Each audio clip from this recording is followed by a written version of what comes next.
Because this is a weird episode. Like, I'm trying to picture someone that's never seen One Piece. This could easily feel like a bottle episode in a CW show where it's just like, all right, we're going to do this filler episode where it has nothing to do with the main plot. A story about a freaking whale that keeps bashing his head against the rocks because he misses his crew and he thinks that they're alive out there somewhere. Been like 50 years. This could feel like easily just like a throwaway episode, but this really feels like, no, this episode you cannot cut. Yeah. This feels pivotal.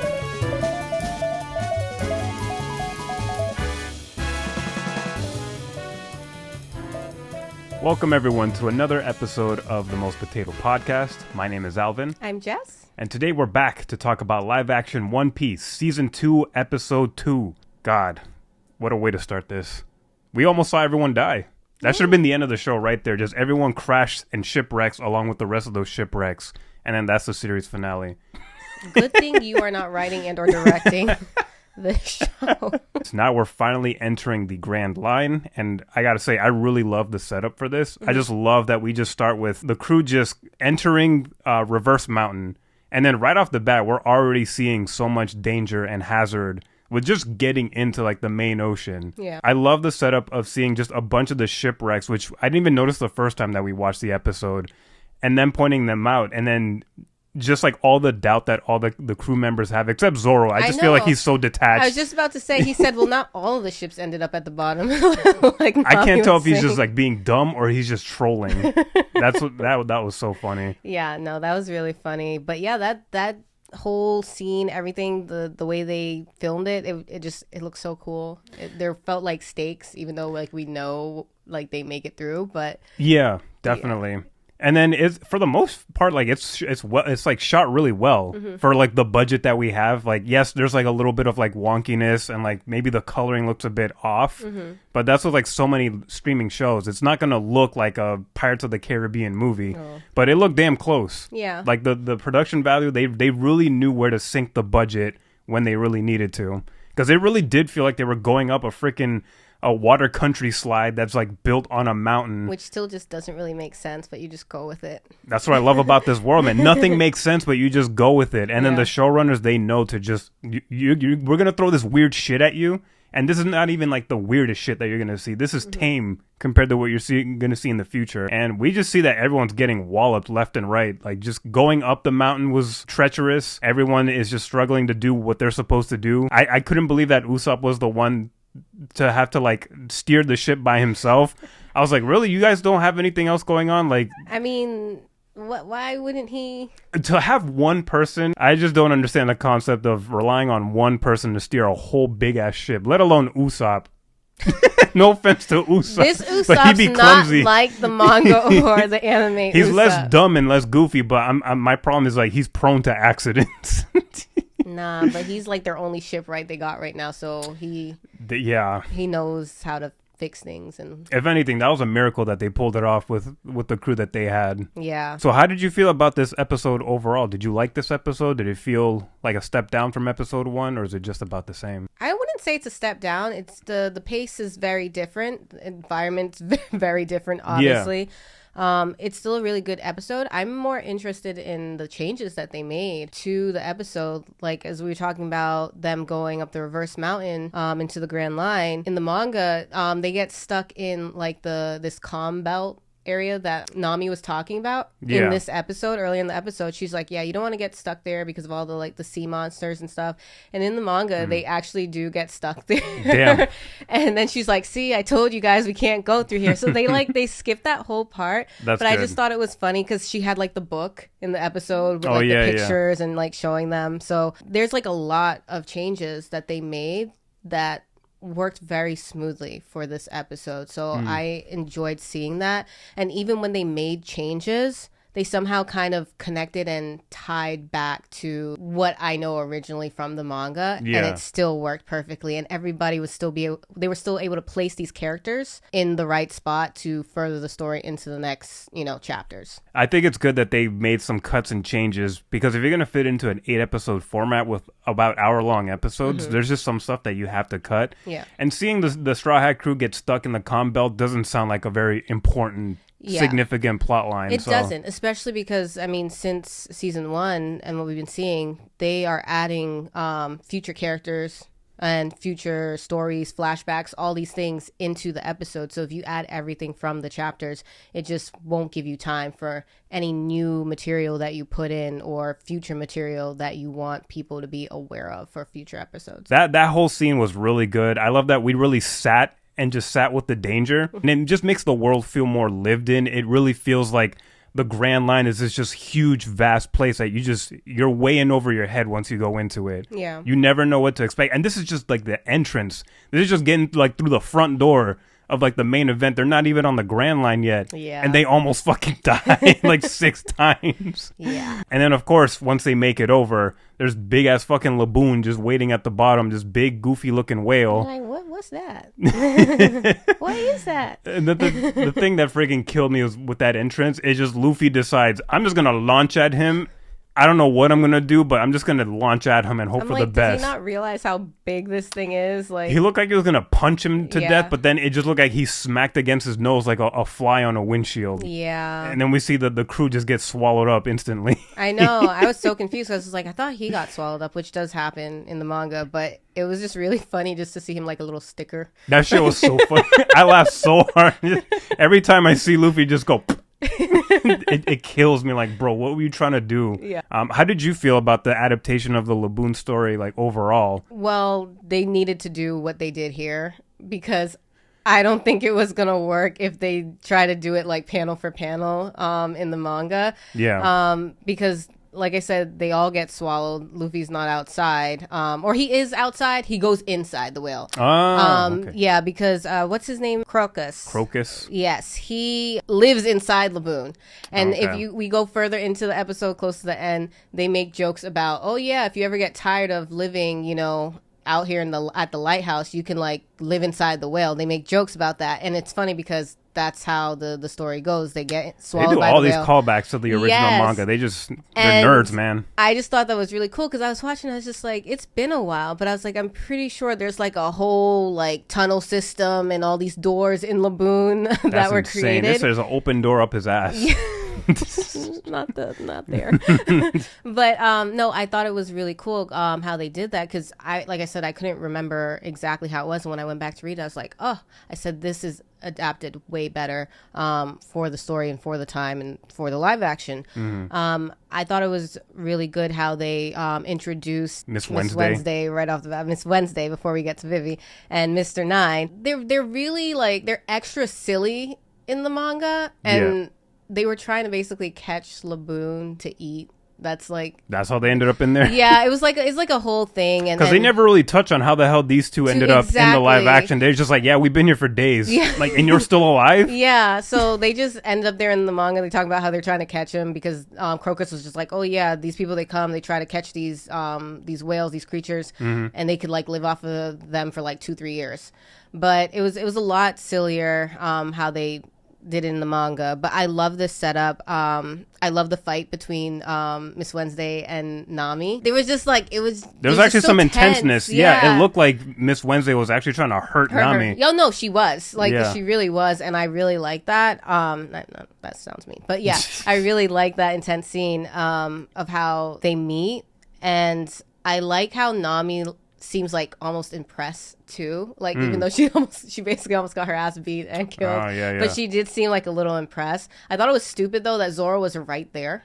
He was there the whole time and did not hear the commotion. Yeah. Like, what was he doing walking around with this big stupid like harpoon? How did Sanji and Usopp show up with Mr. Nine held captive and they were able to save Nami, but Zoro walked away for like 2 seconds. He's just like, did I miss something? And I'm just like, you didn't hear this heifer yelling out to you? It is a small space. Yeah. But we'll just have to leave that. I think what helps is that I didn't remember everything about what I've seen in the anime. So this makes it feel like a brand new experience for me. And I enjoyed it for the most part. I like that they're pulling the story in closer. There's more characters set up. There's more world building. There's more exposition about the problems that are lying ahead as well.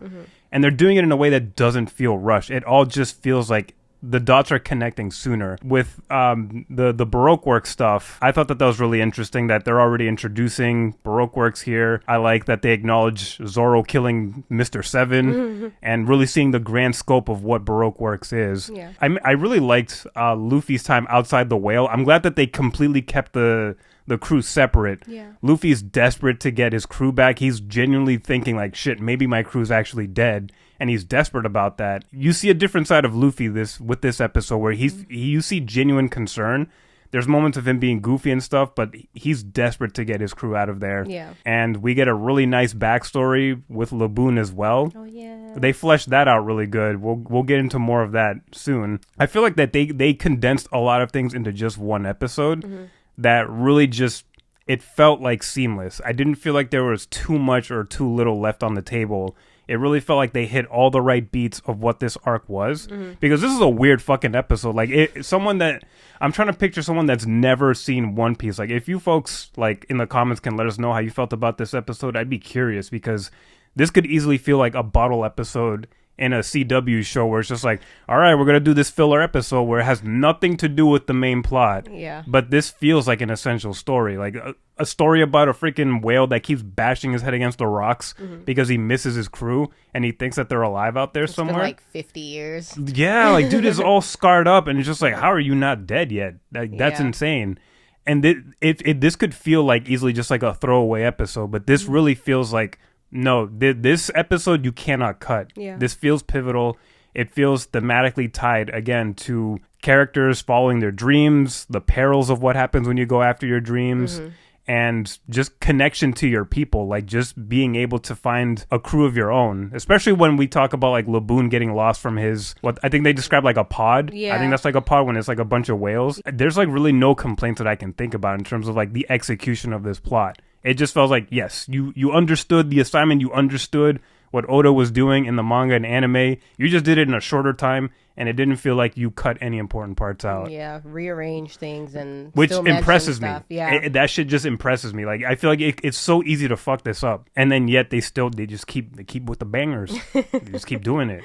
Yeah. So I loved Laboon's backstory, and I love that we got to see Brook in this because Brook y'all don't know about Brook. Yeah, all you newcomers. Exactly. Brook doesn't show up in the little flashback. I don't think in the anime they did. I can't remember. It's been a while since I watched, but I know in the manga it's just like a couple panels of this crew, and it's the Rumbar pirates, and Crocus is talking about how Laboon ended up here and his whole story, but you didn't really like see anybody. He just talked about it. So I love that they like showed the crew, all the music they were playing, they're just constantly singing, and Brook shows up as well, and like I said, he doesn't show up till like Thriller Bark arc, way far into the story. Yeah, way farther into the story, and I just thought it was like really like cute and just sweet to see like what Laboon is really like crying about, you know. It was really just wholesome, and it also it told you about the character of Crocus too, because he's just like this grumpy old mean man. He's just like, oh, that's not good to be bringing this like little whale here, you know. He's gonna hold you guys up and, you know, cause you guys to make mistakes and get you guys killed. I just gotta say real quick, the flashback seeing young Crocus made me laugh so fucking hard. He's literally the same fucking age. But he wears bandana. And he got more Rogaine on his hair. I'm like, what age are you supposed to be? And his hair was dark. Yeah. You know sorry, what? that was so it's funny. The sea and the salt really roughens up, you know, and ages people. Bad genes. Okay. Because that's what you get for being a cranky bastard. Focus, Alvin. Sorry, continue.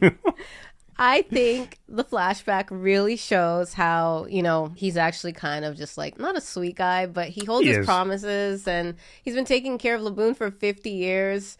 Trying to blame it on the alcohol. No, you cared about the whale. He's just like, you guys tricked me into doing this, and I'm just like, you know, you wanted to, because he was talking mad shit, saying like, yeah, y'all are gonna die because of this whale.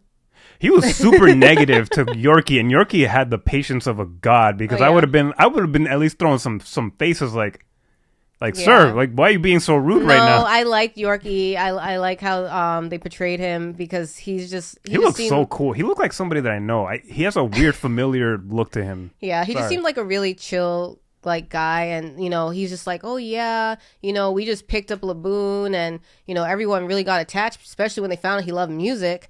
And I just thought that was so cute. But then Crocus is like, yeah, he's gonna be in danger if you guys go any further.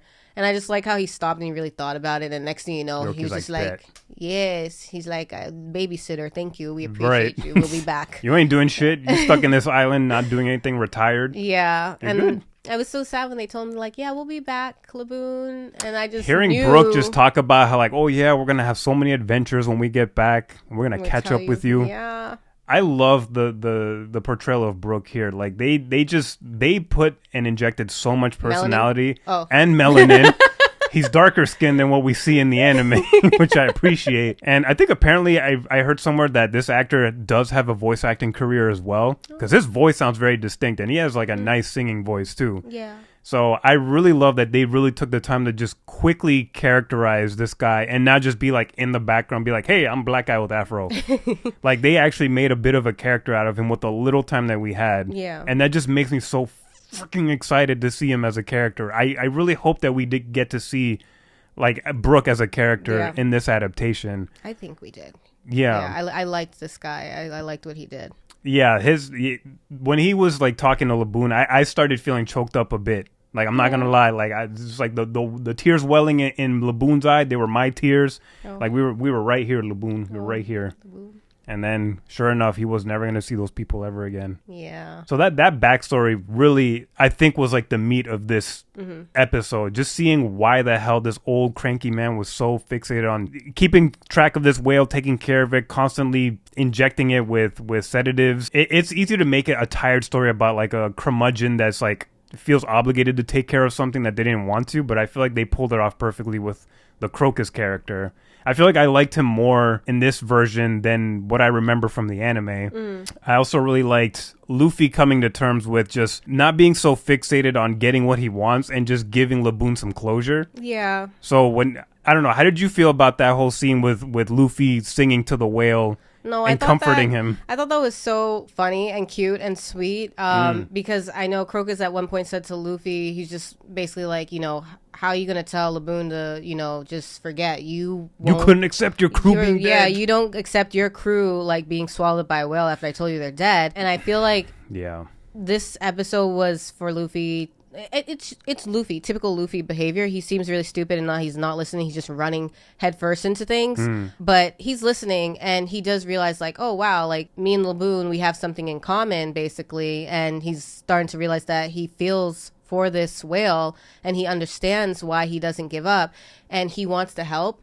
He wants to figure out a way to get Laboon to accept this. So Crocus telling him the story, and I'm assuming he mentions the song because Luffy knows the song as well, and he sings the song to Laboon as opposed to beating the shit out of Laboon in the manga.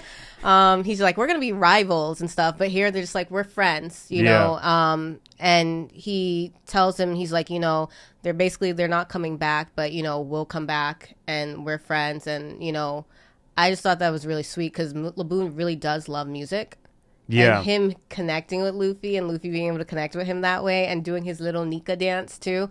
That was the Nika dance, right? I heard that was like basically foreshadowing. Yeah, is that too We'll just leave it at that. Nobody knows what that is, but yeah. If you're super new, you could Google if you want. Yeah, if you like, he does it a couple times. In the anime and the manga, like future episodes but we just didn't know what it was at that time, and we won't say what it means or what it is, but he does that, and I just thought that was really interesting because I was watching, I was just like, why is he moving like that? That seems like, and I was like, oh wow, what are you teasing us right now? Yeah, and then all the while Crocus is watching and he's like crying, and someone made a comment as to be like, yeah, he can't even hear what he's saying, so I don't know why he's tearing up over there. You're so rude. The boy's way over down at that damn cliff at that ravine with a big ass whale. I'm like, I know you can't hear that boy singing Binks's Brew from way over there. And he's over here tearing up. I'm like, sir, just say you care. He has hearing hockey. We didn't introduce hockey either. That's a whole other thing. No, I love that scene. I was just being goofy about that, but that was a really nice scene. I really love seeing Crocus just gradually breaking down into this emotional mess. I really loved Luffy singing to Laboon because I think that, again, that just ties back to the magic of Luffy and his crew being able to befriend new people. Yeah. And as we see in the future of this season, we're going to see how much more kind that this crew is going to be and how much they're willing to go out of their way to help other people and support other people while going on this journey. And they don't even seem to realize it sometimes. I mean, most of the times it's for like their own benefit. But people look at them and just like, oh, you guys are different. And they're just like, really? Like, you're not trying to pillage us. Yeah. You're not trying to take our people, take our wealth. Yeah. So I think it is a really sweet moment. And Crocus is very much a character that's almost like a reassurance to them, I want to say. It's just like, you made it here. You got swallowed by the whale. You're out of the whale now. I think you guys might be okay without kind of saying it. Yeah. I think he says it a little bit more in the live action, like he's a little bit kinder about it, because he gives Nami the log post. Yes. And she's just like, what? You don't need this? He's just like, I'm old. I don't need anything. I'm retired. I do like that little thing at the end where they pan over to Crocus talking to a portrait of himself and Goldie Roger. And be like, so you think these little whippersnappers are gonna make it to Laugh Tale and find the One Piece? They just straight up announce where exactly the One Piece is. That's again a piece of information that we don't know until way further into the manga, I think. So I still don't know what the hell a Laugh Tale is, but good to know that there's a precise location. I also couldn't get over Crocus being extremely like on steroids in the photo. Did you guys see that? Like, it's just like this old man's face and these broad-ass shoulders squeezing in Goldie Roger, making him like a dwarf. And I was just like, okay, I need a backstory to when he was this age. I need a whole prequel episode of that. Because what's that about? He's just young, you know? He's just literally built different. Yeah, I feel like they always do that, though. It's just like, you have your characters. Once they're like big and strong, they're just like, they got all this neck. 90% neck and shoulder. Torso. Yeah, they're just, that's all they are.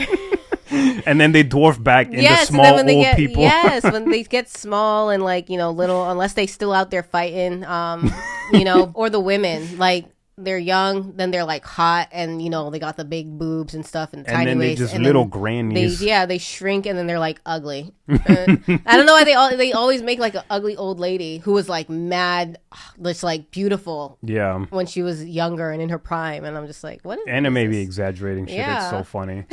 So I like that little homage too, and I also like that little moment of vulnerability Nami had about being uncertain as a navigator, because this goes back to our conversation we had about episode 1, how she is kind of the centerpiece of this crew. She is the heart of the crew. I like what you said about her basically being the arbiter of everyone's dreams. She's in charge of taking everyone to their specific, unique goals. And she just felt like an embarrassment, basically, when she had that whole scuffle with Miss Wednesday, you know, having her compass lost, not even knowing that she needed a log pose to get into the Grand Line and navigate it. And she just felt like I feel inadequate. I don't have the right tools. How am I supposed to get you guys to where we want to go when I don't know where we're going? Yeah. So going back to that moment that you said where Crocus gives her the log pose, I thought that was like a nice finishing touch. Yeah. It's just good to see the characters go through different stages of like their emotions while they're going on this journey. Again, just emphasizing how extremely difficult and like damn near impossible it is to navigate the Grand Line, which takes me to Garp and his conversation with Smoker. Oh, yeah. I really liked his conversation with Smoker because it felt like it was mainly exposition, but it was meaningful, interesting exposition while trying to do something else. Because he also mentions how basically damn near impossible it is to navigate the Grand Line. Telling Smoker, like, yeah, like the Straw Hat crew, you know, the only way they could go up to the Grand Line is by going through the reverse mountain. And they're most likely going to die there. Yeah. So I feel like he was trying to dissuade Smoker. And Smoker's like, you didn't see him laughing the way I saw him laughing, he was so sir. Fixated on this boy Luffy. I know that's your grandbaby, but, you know. But did you see that laugh in the face of death? It triggered me. That's basically him. Yeah.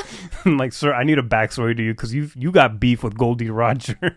Yeah. I know. I felt like he was like trying to deter Smoker. Garp, I don't know. I feel like it's like, is he trying to protect Luffy, or is he just like, Luffy chose this life and if he dies, he dies? And Smoker's just like, no, he's gonna go. He doesn't care. He, you know, I just thought it was interesting. Did you feel like he was definitely just trying to deter him?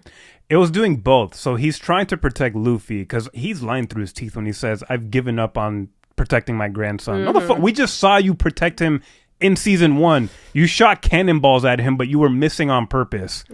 Like, come on. And then you had a fight with him by the end of the season. and you congratulated him, be like, all right, go have fun, boy. Like, come on, you're not bullshitting anyone. He did take a really nice opportune moment to try to use this moment to be like, you don't need to chase Luffy and them because they're just going to die anyways. What I need you to do is get your ass to go investigate Baroque works. So I'm going to let you go on the Grand Line, but you're going to go there to capture me, a Baroque work person, live and direct to me.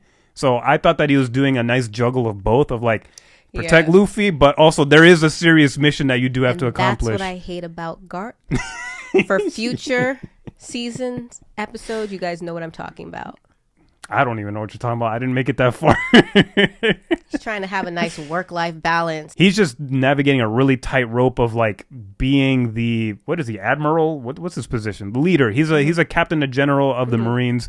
He still needs to show that he's about this life, while still trying to find opportunities of like, okay, how do I not get this kid killed right now? Smoker is just dead set and determined. And I like that his nose kind of gets redirected a bit. Yeah. It's like he's still getting what he wants. He's like, I wasn't asking for permission. I'm still going to go on the Grand Line. But he's like, he's actually got an interesting directive. Like this mission of capturing a Baroque Works member alive, you could see like in his eyes, he's like intrigued. He got like the 2 cigars stuck in his mouth and he's just like, inhales. I love that they actually kept up with like him putting the cigars in his mouth. His jaw must be tired.